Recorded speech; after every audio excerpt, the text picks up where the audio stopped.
Finally म दिल्ली पुगिहालेँ। यो दिल्लीभन्दा अलिक अगाडि गाजियाबादको एउटा जग्गा हो जहाँ हामी रोकेको थियौँ वासरुमहरू गर्नको लागि।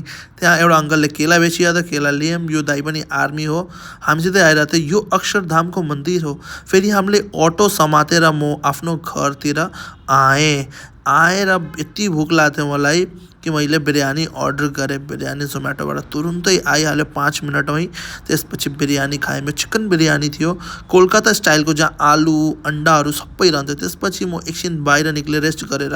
साँझमा एकजनालाई गिफ्ट दिन थियो, त्यहाँबाट आएर गिफ्ट दिएर मैले घर आएर रोटी बनाउन थालेँ। आज केटाहरू कोही थिएन, एकजना मात्रै थियो।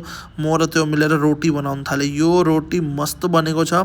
और रोटीको साथमा आज मैले बनाएको थिएँ आलुको सब्जी, काफ़ी ज़्यादा अच्छा थियो। राति बस्दै अलिक काम गरेँ, बिग बस देखेँ। बिग बस देख्दा खाएर सुतेँ।